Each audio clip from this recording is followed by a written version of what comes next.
Eu lhe peço, Senhor, em nome de Jesus. Amém.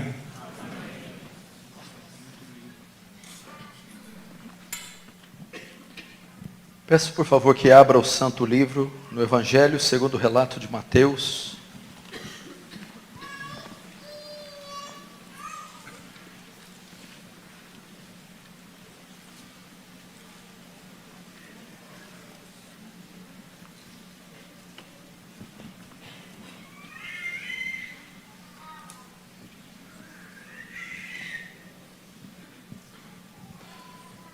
No capítulo 24.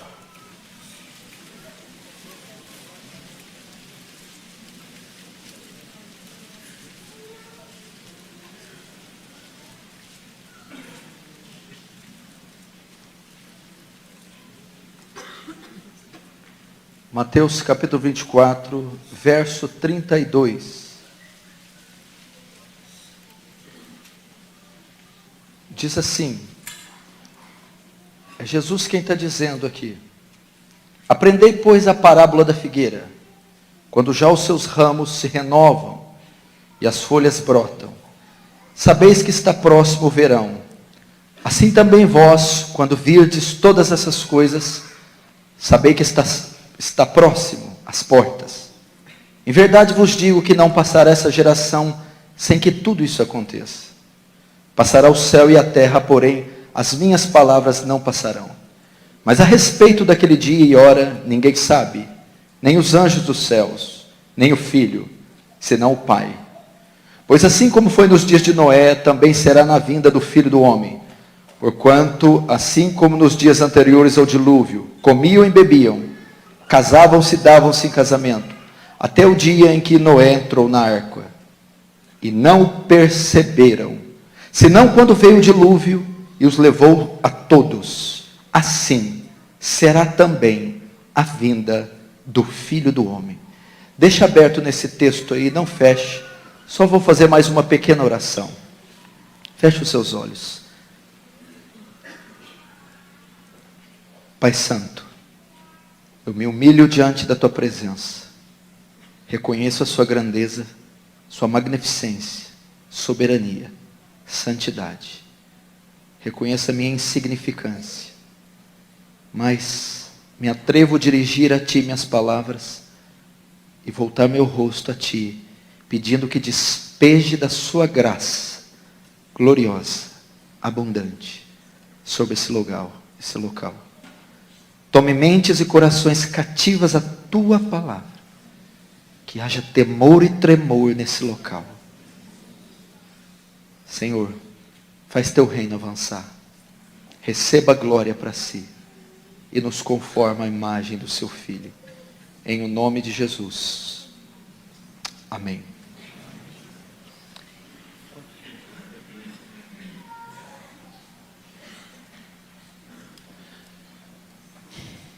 Presta atenção aqui no que eu tenho para dizer. Eu quero agradecer por esse convite, me sinto honrado e privilegiado de estar aqui e poder compartilhar com vocês do santo e glorioso Evangelho de Cristo. Agradecer os irmãos, os jovens que estão organizando esse evento, em especial o Rogério que nos contatou, o pastor Erival também, pastor titular dessa igreja, e os demais irmãos que estão trabalhando no evento. O tema que foi me passado é o imperceptível caos sem Deus. E o texto base, um dos textos, foi este texto que eu abri. Mateus capítulo 24, presta atenção, é o último discurso de Jesus. Ele é chamado de sermão apocalíptico. É um sermão profético e é o sermão da vigilância. Mateus 24 e diante, os discípulos fazem uma pergunta para Jesus. Então ele vai dar a maior resposta que ele já deu nos evangelhos para os discípulos. A pergunta é a respeito do fim. E é então que nessa longa resposta, ele começa a proferir o seu discurso, o seu sermão. Esse sermão é um sermão apocalíptico, profético e é um sermão sobre a vigilância. Ele é um sermão profético porque ele fala a respeito do futuro. Não seria exatamente para aqueles dias. Era uma profecia que Jesus estava proferindo a respeito dos últimos dias. Era algo com relação ao futuro. Era apocalíptico, é um sermão apocalíptico, porque também fala do fim de todas as coisas, da consumação de todas as coisas. É um sermão escatológico. Ele fala do seu retorno na terra, da consumação dos séculos, do julgamento, do novos céus e nova terra. E é também um sermão sobre a vigilância, porque ele foi dado aos santos para que nós nos preparássemos, vigiássemos, não fôssemos pegos de surpresa pelos acontecimentos que viriam. E esse texto trata disso, especificamente da volta de Jesus. É interessante notar, meu querido irmão, que este tema desapareceu dos nossos púlpitos. Esse tema não é mais comum nos púlpitos. Não se prega mais sobre a volta de Jesus. Não se ensina mais sobre a volta de Jesus.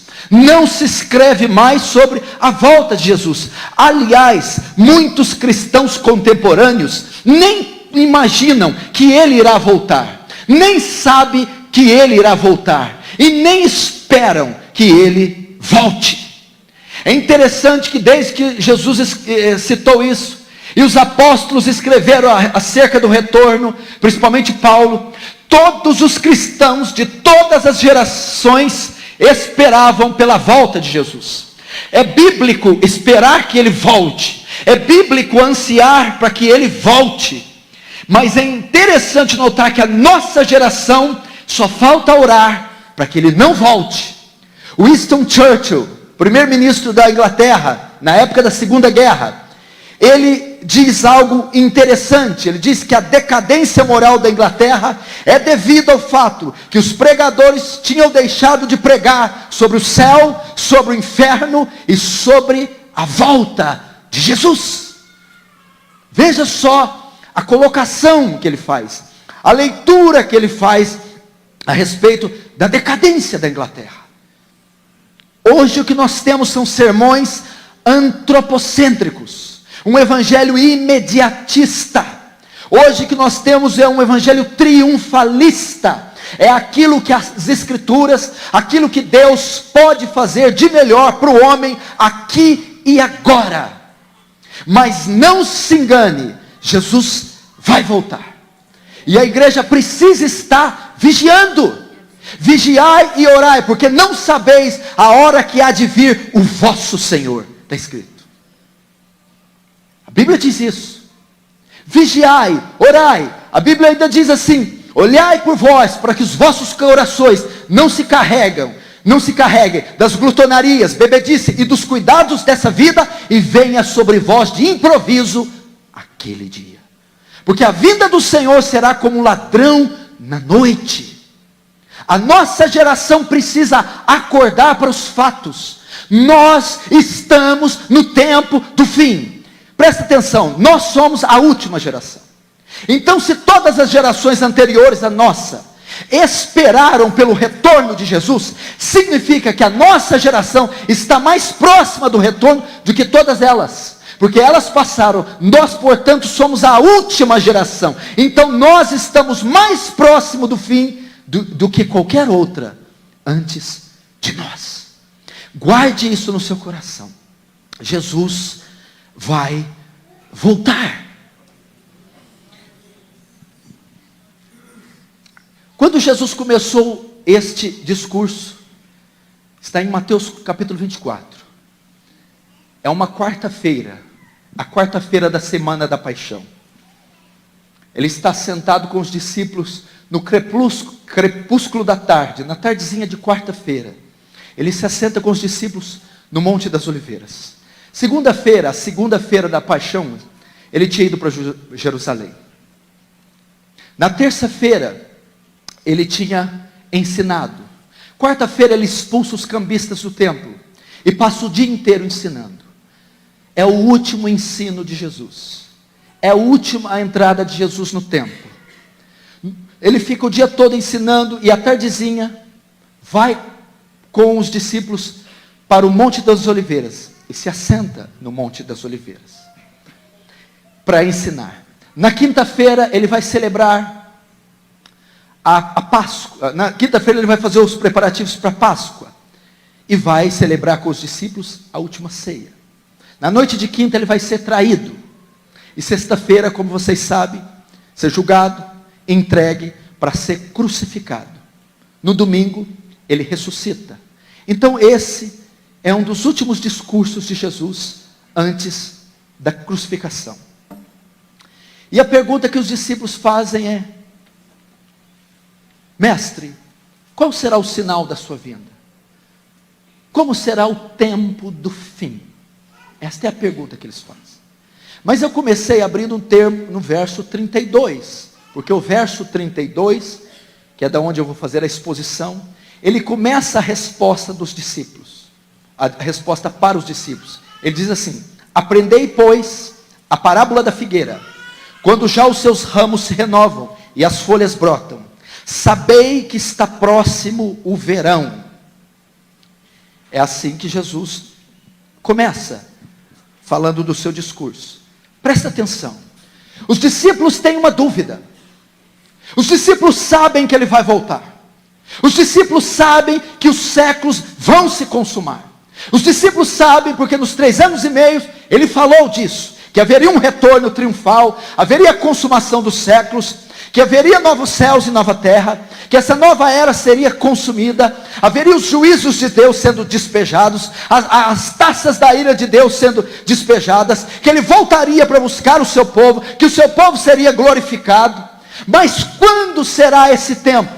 Qual será esse tempo? Então Jesus diz assim: aprendei, pois, a parábola da figueira. Ele diz: olhem para a figueira. Eu vou dar para vocês um exemplo. Aprendei a parábola da figueira. Quando já os seus ramos renovam e brotam as folhas, sabei que está próximo o verão. O que ele ensina? Olhem para a figueira.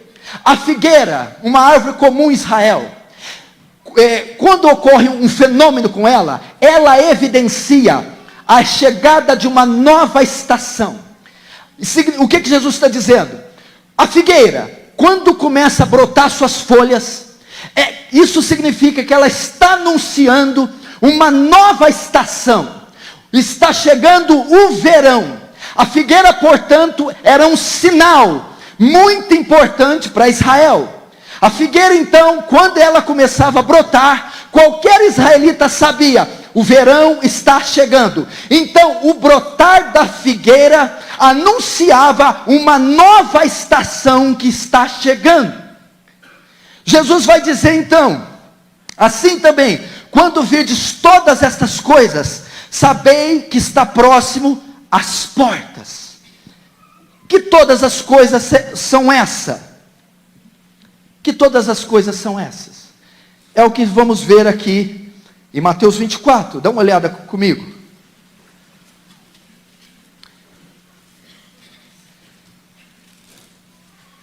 Verso 3, no Monte das Oliveiras, achava-se Jesus assentado. Quando se aproximaram dele os discípulos em particular, lhe pediram: dize-nos, quando sucederão estas coisas? Que sinal haverá da tua vinda, da consumação do século? Ele lhes respondeu: vede que ninguém vos engane, porque virão muitos em meu nome dizendo: eu sou Cristo, e enganarão muito. Certamente ouvireis falar de guerras, rumores de guerras. Vede, não vos assusteis, porque é necessário assim aconteça, mas ainda não é o fim. Porquanto se levantará nação contra nação, reino contra reino. Haverá fomes e terremotos em vários lugares, porém tudo isso é o princípio das dores. Até aí. Jesus vai dizer então aqui: assim também, quando vide todas essas coisas, sabei que estáis próximo. Ele está dizendo: aprendam a parábola da figueira. Quando brotam as folhas, ela anuncia a entrada de uma nova estação. Assim, quando vocês virem estes sinais, significam que eles estão anunciando a entrada de uma nova era. Que sinais são esses? é o brotar das folhas. Que brotar é esse? Quando virdes guerras e rumores de guerras, pestes, fomes, terremotos, apostasias. Isso está anunciando a entrada de uma nova era. Meu irmão, olhe ao seu redor, olhe para a figueira, olhe para os sinais ao seu redor. Jesus disse que aconteceria sinais cataclísmicos na natureza, desastres naturais, pestilências. Você tem visto no Brasil uma onda de terremotos, uma onda de tufões, uma onda de furacões, desastres naturais. Você está vendo, a Bíblia diz que haveria pestilências ou pestes. O Brasil mesmo foi tomado por um surto de pânico com esse suposto Zika vírus. E epidemias. Temos o flagelo da AIDS, que mata milhões por dia, por ano, por mês, em todo o mundo. Isso marcaria o tempo do fim. O tempo do fim seria marcado por engano religioso.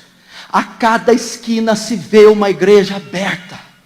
A cada esquina se vê uma seita e uma heresia com título de igreja cristã. E você nem sabe de onde são oriundas essas igrejas. O fim seria marcado por engano religioso. Liga a televisão, vê as propostas evangélicas, olhe para os televangelistas, olhe para o mercado gospel, olhe a panaceia de soluções heréticas que esse movimento tem oferecido. Seria marcado por desastres naturais, desastres causados por guerras. Meu irmão, morre por minuto 102 pessoas, morre mais de 6.000 pessoas por hora, morre 54 milhões de pessoas por ano em todo o mundo. Desastres marcariam nossa geração, guerras e rumores de guerras, desastres cataclísmicos, terremotos de alta escala têm acontecido, sinais no céu, enchentes e furacões, desastres sociais, fomes e pestes, epidemias. Todas essas coisas iriam acontecer em vários lugares. O que significa isso?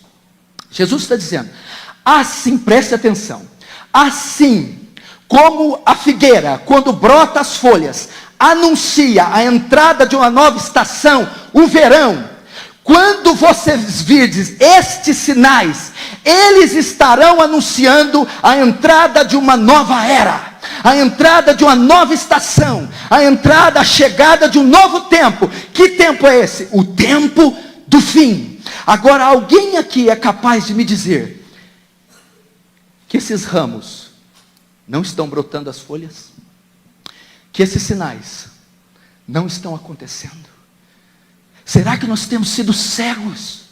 Será que você já acostumou ver milagres sendo vendido na TV? Será que você já acostumou ver heresias a céu aberto e dizer isso é normal?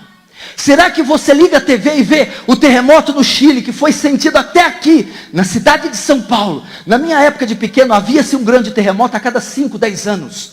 Hoje se tem um grande terremoto a cada mês. Será que não estamos vendo as pestes? Desde que o vírus HIV surgiu, em meados de 86, já tivemos outra quantidade enorme de flagelos, epidemias e pestes, que estão varrendo milhões em todo o mundo.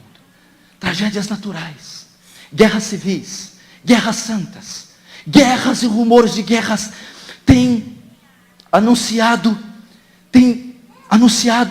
a entrada de uma nova era. Você não pode estar. Jesus não escreveu isso aqui à toa. A profecia não está contida aqui para apenas um estudo acadêmico. É para que ele diz, vigiai, temeis. É para que vocês entendam e olhem, vejam os ramos, veja a nova estação vindo. Jesus está às portas. Jesus vem buscar a sua igreja. Jesus vem consumar os séculos, vem despejar os juízos sobre essa terra. Jesus vem julgar o mundo com mão de ferro e ele vem buscar os seus eleitos.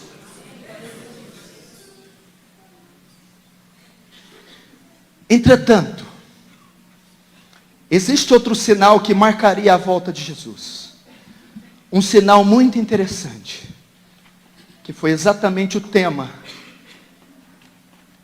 dessa mensagem. Está no verso 37. Olha o que diz. Pois assim, como foi nos dias de Noé, também será a vinda do Filho do Homem. Até aí. Presta atenção. Eu estou ensinando aqui que Jesus vai voltar, ok? Quem está entendendo diz amém. Amém. Ok? Ele vai voltar. A volta de Jesus significa duas coisas: bênção e maldição, salvação e juízo. A volta de Jesus para uns vai ser boa, para outros não. A volta de Jesus para os remidos, presta atenção, para os salvos, para os escolhidos, ela compreende alívio, resgate, redenção. Se tem alguém aqui que foi lavado no sangue de Jesus, se tem alguém aqui que nasceu de novo, passou da vida para a morte, se tem alguém aqui que possui o Espírito Santo, se tem alguém aqui regenerado, a volta de Jesus para você é a redenção do seu corpo. A volta de Jesus para você é o arrebatamento do seu corpo. A volta de Jesus para você é a glorificação. A volta de Jesus para você é o descansar das fadigas, é o encontrar-se com o noivo, é a ausência da dor, a ausência do choro, a ausência do pranto, a ausência do luto, a ausência do sofrimento. Se tem alguém aqui eleito, a volta de Jesus para você é a morada eterna com Deus. Mas tem uma outra categoria, que a volta de Jesus não é bênção. Os ímpios, os que não nasceram de novo, os falsos crentes, os bodes que estão entre as ovelhas, não estão lá na rua não, os bodes estão dentro da igreja. O joio que está entre o trigo, não está lá não, está dentro da igreja. Para esses, a volta de Jesus compreende juízo. A volta de Jesus compreende ira. Apocalipse 14 diz que os tais beberão do vinho do furor, da ira do Deus Todo-Poderoso, preparado sem mistura. Apocalipse narra 7 trombetas, 7 selos, 7 trombetas e 7 taças. A taça no Antigo e no Novo Testamento é um símbolo, é um cálice.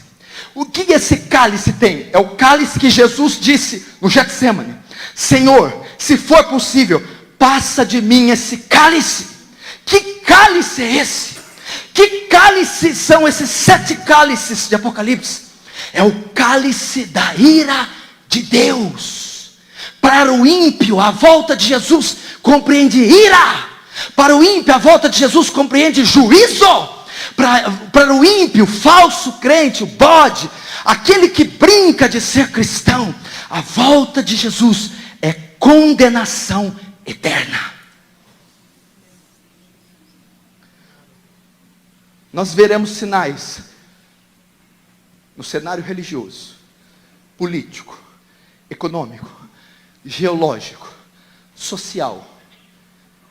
A terra, grave essa mensagem, essa palavra. A terra funcionaria como um embaixador de Cristo. Ela anunciaria a sua volta. Lembra do tsunami? Quantos mortos foi oficialmente publicado na tragédia do tsunami? Você tem uma ideia? Quem tem, fala aí. 288 mil? Mentira. Tem um pastor presbiteriano aqui de São Paulo, Ricardo Gutierrez, atende na Cruz Vermelha. Ele esteve lá 3 dias depois. Ajuda humanitária. 2 milhões de mortos. Foi o número.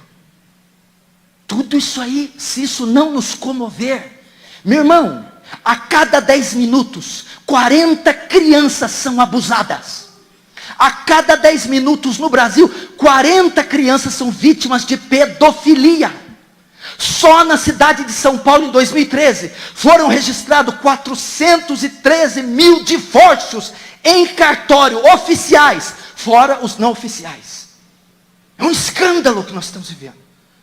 A ideologia de gênero, a degradação da família, o caos está se instalando. Foi isso que o irmão passou para mim, o imperceptível caos. Sem Deus, vivemos numa nação sem Deus, num continente sem Deus, estamos vendo milhares de igrejas sem Deus. O caos está instalado. Fernando Haddad não queria acabar com o Dia dos Pais, não queria tirar o sexo dos banheiros. Qualquer menino, menina pode entrar em qualquer banheiro. Não vai ter Dia dos Pais, dias do cuidador. Olha o cenário que estamos vendo. Olha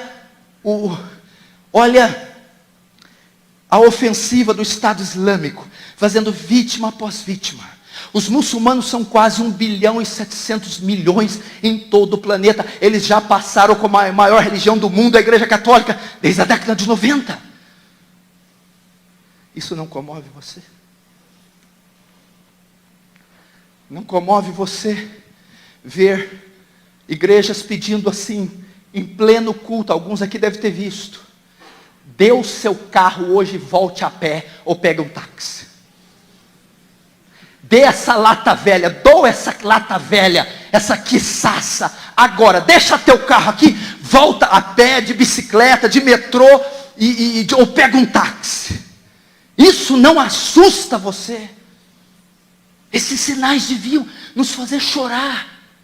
E tantas outras coisas que eu podia elencar aqui. Eu não vou ter condição. Tá, tudo bem. Para o ímpio, isso aqui não tem a menor diferença. Jesus disse que o sujo sujaria-se mais ainda, o impuro, o injusto faria mais injustiça. Mas nós que temos o Espírito de Deus, as leis de Deus em nosso coração, bem-aventurado aqueles que choram. Nós temos que estar contristados, quebrantados por ver tamanhas atrocidades, aberrações, crimes hediondos contra a humanidade. A glória de Deus sendo ofendida. Você está numa cidade onde a glória de Deus é ofendida a cada minuto, nessas seitas. Isso tem que te constranger, tem que te levar aos joelhos, tem que te levar à oração e jejum. É o título daqui, Aviva São Paulo. Que iniciativa tremenda dessa igreja, desses jovens. O quinto, que haja o sexto, o sétimo, o décimo, que encontrem um templo maior, porque as pessoas estão ávidas pela verdade, e essa igreja tem pregado a verdade, tem vendido livros, feito conferências bíblicas, expositivas, porque o povo está cansado dessa palha, dessa comida imunda, desses falsos apóstolos. Então essa iniciativa, ela não é tremenda só pelo título, Aviva, porque está cheio de igreja aí avivando. Mas o avivamento vem com a exposição bíblica fiel. O avivamento vem com a pregação fiel. Mas ele dá outro sinal horroroso da volta dele. Deixa eu ver meu tempo, porque se deixar...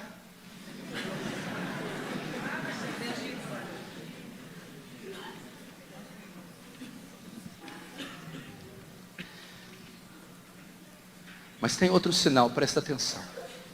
Segura aí.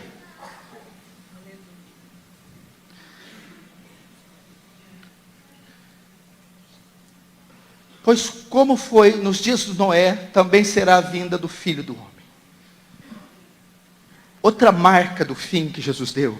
Olha, eu vou dizer para vocês outra característica que demonstrará que o fim está próximo. Qual característica, Senhor? Perto da minha volta, o cenário mundial, social, cultural, estará semelhante ao cenário onde Noé viveu. Ok? Notem isso.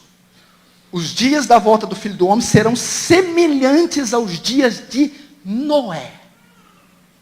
Então, quando você perceber que nós estamos vivendo o mesmo momento que Noé viveu, então ali se dará o fim. Tudo bem?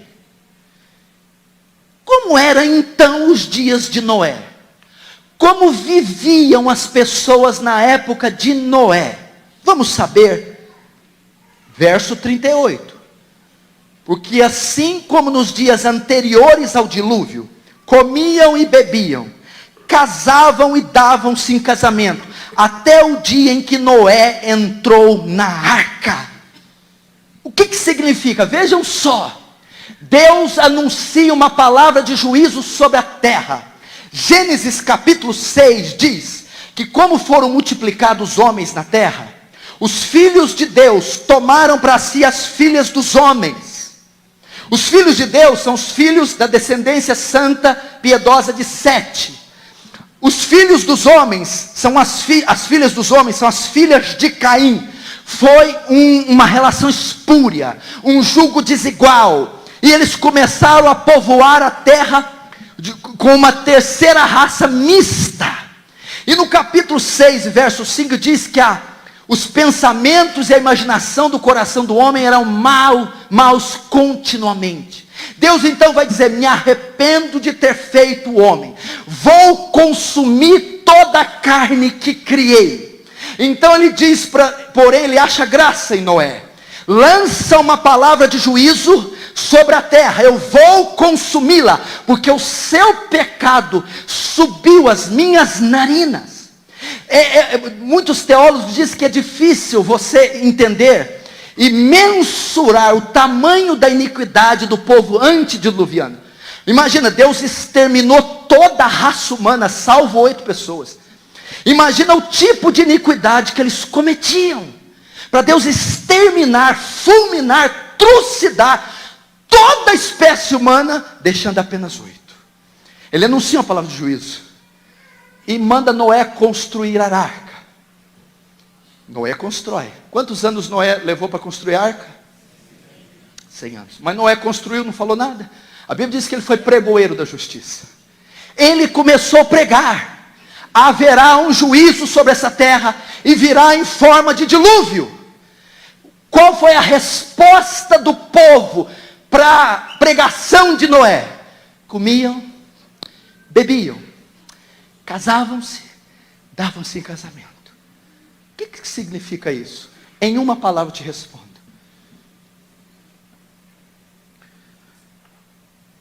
indiferença. Jesus está dizendo: a minha volta será marcada por uma indiferença total. As pessoas estão um pouco se lixando para Deus, pouco se lixando para a Bíblia, pouco se lixando para Cristo. Indiferença.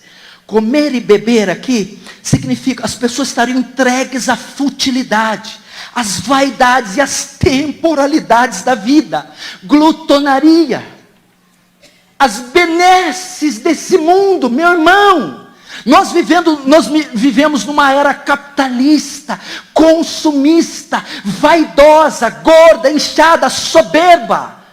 Nunca se consumiu tanto. O pastor Hernandes Dias Lopes, aqui nesse púlpito, diz: 40 anos atrás vivíamos com 8 vezes menos do que precisávamos, do que vivemos hoje.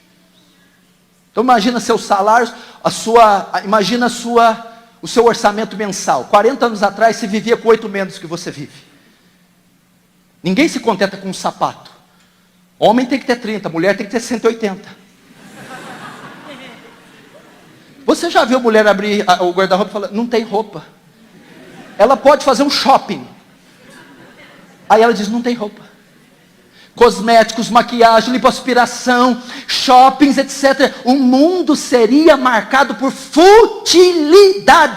As pessoas gastam 80%, 95% do seu tempo, esforço, intelecto, recurso financeiro para as suas trivialidades. É isso, glutonaria, festividades. As pessoas estão entregues a isso. Isso é um absurdo. As pessoas de hoje querem se banquetear com as iguarias do mundo. Casavam-se e davam-se em casamento. O que significa isso? A volta do Filho do Homem seria marcada por paixões, romances. Pessoas estariam perdidas na vida sentimental, entregue aos namoros, às paixões. Isso também compreende licenciosidade sexual. A volta de Jesus seria um tempo de perversão sexual. Porque em outro texto diz que a volta do Filho do Homem será semelhante aos dias de Ló. O que tinha nos dias de Ló? Sodoma, Gomorra, sodomia, uma explosão de homossexualismo, de lesbianismo, de pedofilia, de fornicação, de adultério. Você tem dificuldade de ver isso dentro da própria igreja. É muito difícil conhecer uma igreja onde não está cheio de adultérios, cheio de fornicação. Mas não é só isso que compreende. Casavam-se e davam esse casamento. Seria um tempo marcado por divórcios e segundos casamentos. Meu irmão, a onda de divórcios que esse país está cometido. Segundos casamentos têm sido tolerados até pela liderança evangélica. As pessoas estão casando 1, 2, 3, 4 vezes, se divorciando. Fenômeno das mulheres que querem ser mães solteiras. Propagandas comerciais promovendo a bissexualidade, a transexualidade, a homossexualidade. Seria esse o cenário. E eu resumiria tudo. O que aquele velho está fazendo? Eu vi falar que está construindo uma arca. Para quê? Ele falou que vai vir um tal de juízo. Como? Olha, vai vir água, vai afogar todo mundo. Ele está construindo. Ele está falando que quem entrar lá vai ser salvo. Esse velho é louco. Vamos nos banquetear. Deixa a vida me levar. Vida leva eu. E sabe o que é o mais extraordinário? Você riu, agora você vai chorar.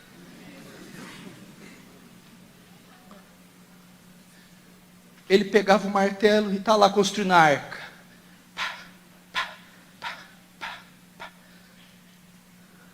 A arca servia de quê? Era um testemunho da misericórdia de Deus. Vai vir água, juízo, vou matar todo mundo. Mas eu sou um Deus misericordioso. Eu estou preparando uma arca. Quem entrar vai ser salvo. Sabe o que o povo fez? Dane-se essa arca.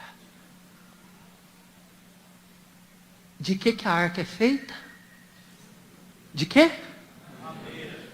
Madeira. A madeira foi o testemunho da misericórdia. 2000 anos atrás, naquela haste de madeira, ele foi erigido. 2000 anos depois, as pessoas estão ignorando este sacrifício. Jesus disse que elas não iriam se importar com o Evangelho, elas iriam desprezar o Evangelho, elas iriam desprezar a morte sangrenta e a ressurreição de Cristo, o único e definitivo ato de misericórdia. Elas não querem o Senhor, elas não querem o Salvador, elas não querem as Escrituras, elas rejeitam o Filho de Deus. Meu irmão, você quer saber? Pergunta para mim, pastor, qual é o maior pecado que um homem pode cometer? Você diz a blasfêmia contra o Espírito Santo. Não, esse é o pecado sem perdão. Qual é o maior pecado? O maior pecado que você que está aqui pode cometer é rejeitar a oferta da salvação.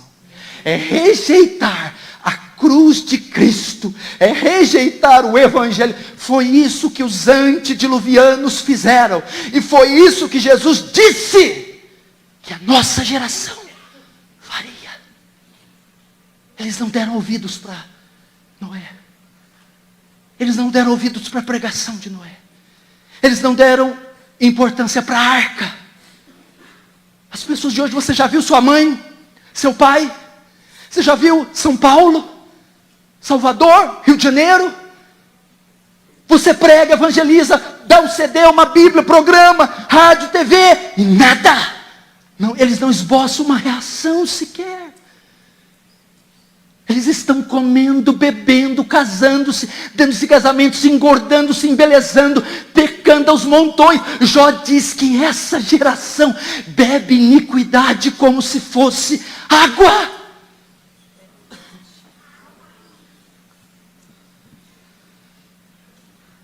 Até o dia que Noé entrou na arca. Ainda no verso 38. Agora olha só o 39, já estou acabando, deixa eu ver aqui, ai. Eu pus um cronômetro aqui, uns minutinhos.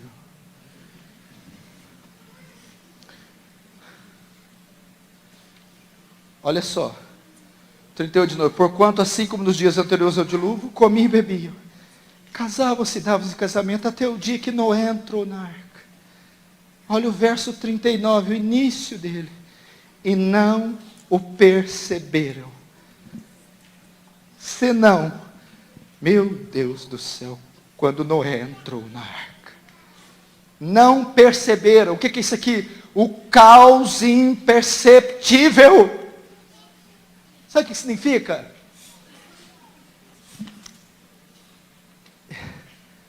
Eles comiam, bebiam, davam-se casamento e não perceberam. O que eles não perceberam? Presta atenção. Eles não perceberam o risco que eles corriam, o juízo que estava sobre eles. Ok? Presta atenção. Eles não perceberam o caos que eles estavam vivendo. A geração antediluviana é uma das mais corruptas que a Bíblia, que a história registra. Eles não perceberam o estado de degradação que estavam, a corrupção que se encontrava, e o juízo que estava sobre a sua cabeça. Eles estavam em um caos imperceptível. 2 Coríntios 4,4 diz assim, que o Deus deste século cegou o entendimento dos incrédulos, para que não lhes resplandeça a luz da glória do Evangelho. Eles são indiferentes, eles não perceberam. A consequência então foi inevitável, até que Noé entrou na arca. O que significa Noé entrar na arca? Quando Noé entra, ele cerra a porta. O que significa? Game over, finish, fim da linha, misericórdia, retirada. É isso. Até que eles viram as primeiras gotas, o céu rubro, trovões, os primeiros cheiros, aquele cheiro quando a chuva cai na terra seca. Meu Deus, aquele velho tinha razão. A mesma coisa, quando essa terra começar com os seus abalos sísmicos, aí então é que o ímpio vai acordar. Só que o que vai acontecer? Tarde demais. Verso 39. Não perceberam senão quando veio o dilúvio e os levou a todos. O que aconteceu? Consequência inevitável. Essa geração sem Deus, escute, não só está vivendo em um caos, mas também está perdida, fadada à condenação eterna. Até que o dilúvio, acho que você não está entendendo. Eu não sei aqui, não tem uma estimativa da população mundial da época, mas pela proporção, presta atenção. Foi uma chacina, foi um morticínio, foi um infanticídio, foi um genocídio. Só 8 pessoas foram salvas. Toda a carne expirou. A Bíblia diz que o juízo de Deus é sem misericórdia. Você tem ideia do que é isso? Querido, os sinais, presta atenção. Nós não estamos vivendo em era de aquários, coisa nenhuma. Não é tempo de paz. Jesus disse que é o princípio das dores. Você não vê um homem melhor, você vê com mais tecnologia. com mais recursos, mais sofisticação, mais dinheiro, mas ele não cresce moralmente, não cresce socialmente, não cresce espiritualmente. Você está vendo monstros, demônios andando na rua, guerras, rumores de guerras, pestes, dor, crimes hediondos cometidos dentro da nossa casa. Isso prenunciaria o retorno triunfal do Rei dos Reis e do Senhor dos Senhores. Mas a terra está dormindo. Dormindo. Então o juízo virá para essas pessoas. Vamos te dar um exemplo aqui para tentar mexer com você. Eu costumo trabalhar com algumas figuras. Imagina Noé. Ninguém fala disso, a Bíblia não narra isso, mas é óbvio que estava lá. Escuta. A arca em alto mar. Noé, sua esposa, seus filhos e esposas. A terra já está toda coberta de água. Noé abre uma janelinha e dá uma olhada. O que Noé vê? Corpos boiando.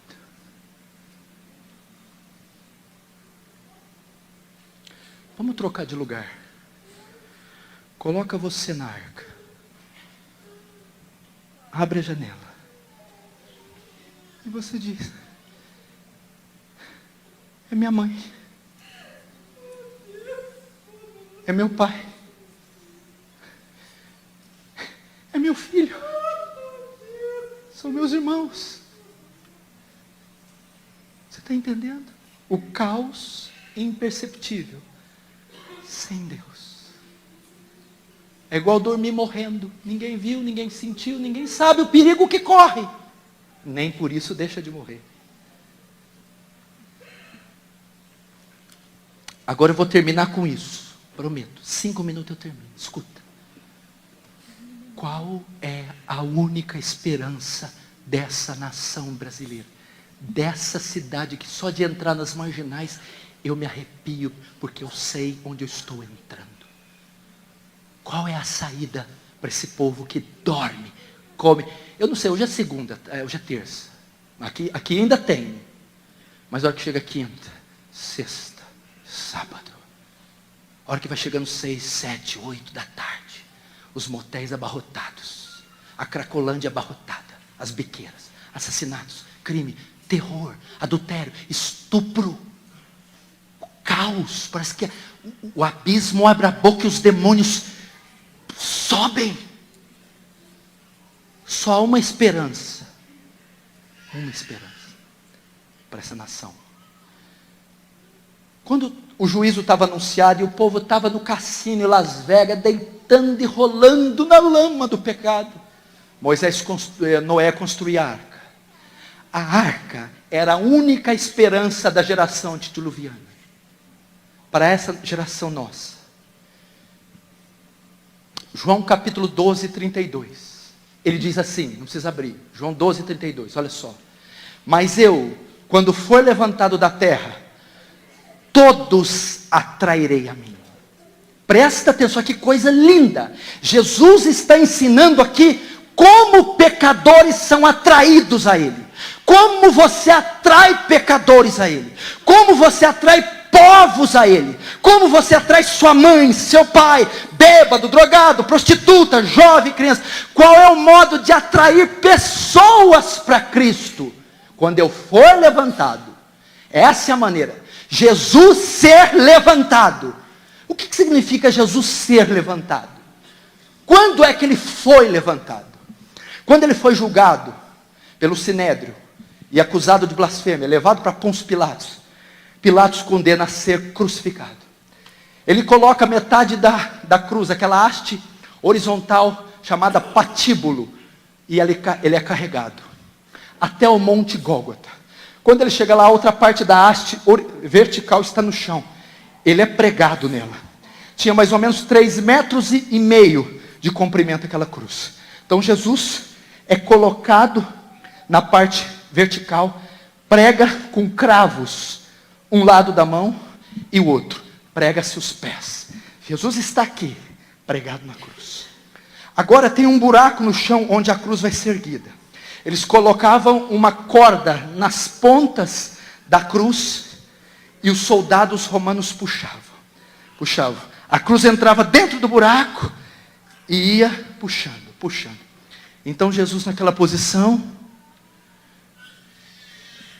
foi erguido.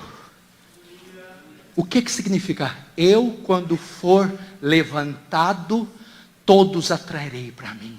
Ele está dizendo, a única coisa que atrai pecadores é a cruz de Cristo. É o santo evangelho. É dizer para esse mundo que tem um Deus amoroso que enviou o seu Filho para morrer na cruz do Calvário pelos seus pecados. Deus é um Deus justo. Pela justiça e santidade, a justiça demanda que Ele condene, puna o pecador. Para que Ele não condenasse o pecador, Ele envia seu Filho. O seu Filho assume o nosso pecado e a nossa culpa. Ele paga as exigências da justiça de Deus. Como? Morrendo. Deus despeja sobre Ele a sua ira. Mata o seu próprio Filho. E então, quando Jesus morre, satisfaz a justiça de Deus e apazigua a ira de Deus. Mas só aí você não tem o evangelho. Foi a morte. No terceiro dia, Ele ressuscitou dos mortos. O que significa ressuscitou? A lei de Moisés ordena que o pecado devia ser expiado pelo sacrifício de um animal, pelo sangue. O Hebreus vai dizer, sem derramamento de sangue não há remissão de pecados. Jesus se ofereceu como um sacrifício vicário. O que é vicário? O Papa disse que é o vigário de Deus. Vigário quer dizer substituto de Deus, coisa nenhuma, né? Jesus foi o sacrifício vicário, sacrifício substitutivo. Agora, quem disse que Deus aceitou o sacrifício? E se Deus não aceitasse? Morreu, verteu o sangue daí. Como eu tenho a garantia que eu vou ressuscitar dos mortos com o corpo glorificado? Qual a garantia que os meus pecados são perdoados? Que eu serei justificado pela fé? É porque no terceiro dia, a prova, a maneira de Deus mostrar que aceitou aquele sacrifício, foi ressuscitando Jesus dos mortos.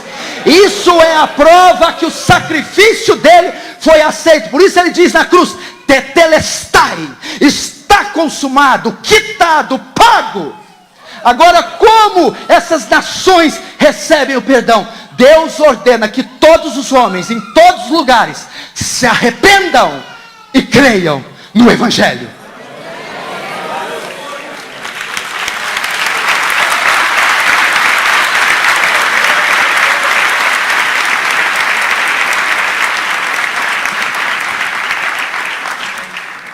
Meu irmão, estou terminando.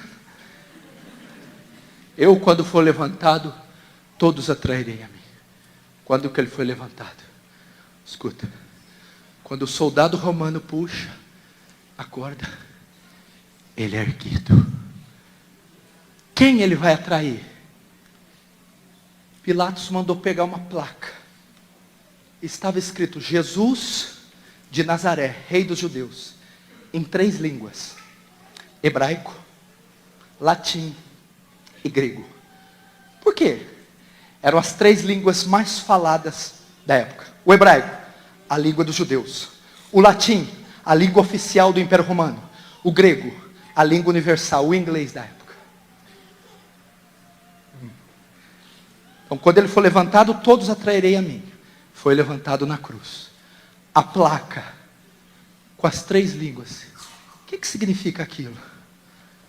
Isaías diz assim, Isaías 45, 22. Olhai para mim e sereis salvos, vós e todos os termos da terra.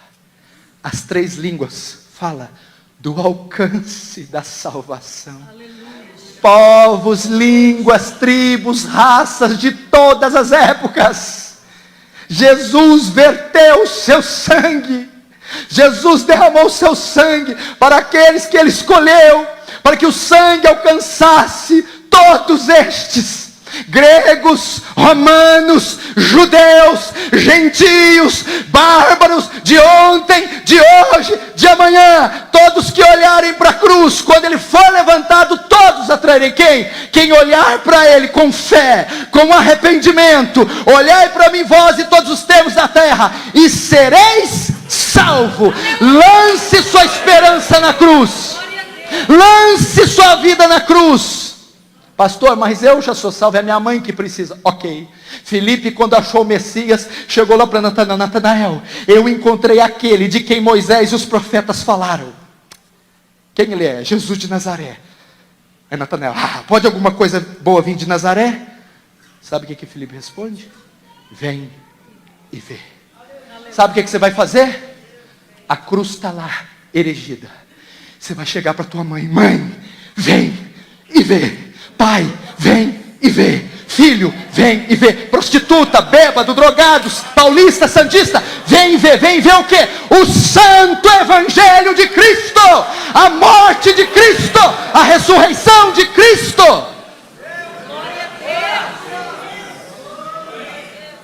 A igreja fique de pé, por favor.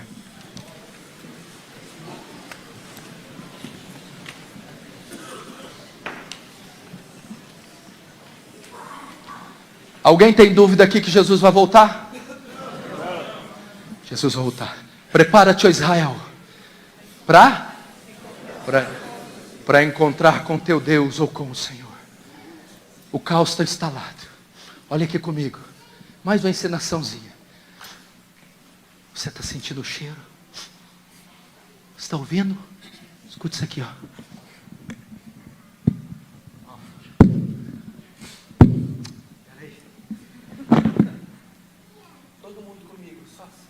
Bem devagar. 2. Agora só 1. Olha as gotas. Assim. Olha as gotas. As primeiras gotas. Pode terminar. Do dilúvio.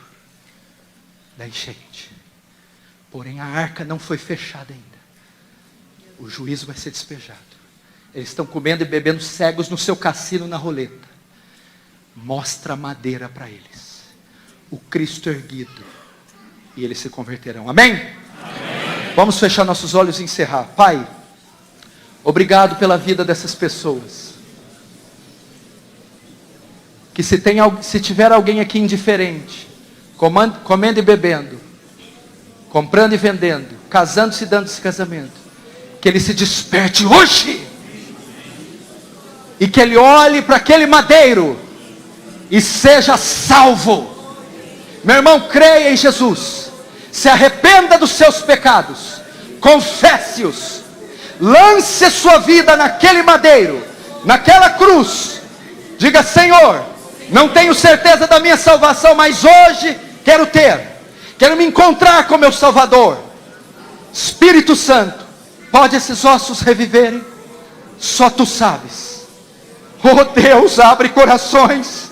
Oh Deus, transforma vidas. Oh Deus, liberta do cativeiro do pecado hoje, das mãos das trevas. Conduz-os a Cristo. Conduz a vida eterna. Concede perdão, remissão, expiação, propiciação essa noite. Leva-os ao arrependimento, a metanoia. Que eles olhem para o madeiro agora, para a morte e ressurreição de Cristo, e todos sejam salvos, em o nome de Jesus. Queridos, Deus abençoe essa igreja e os irmãos. Até uma próxima vez.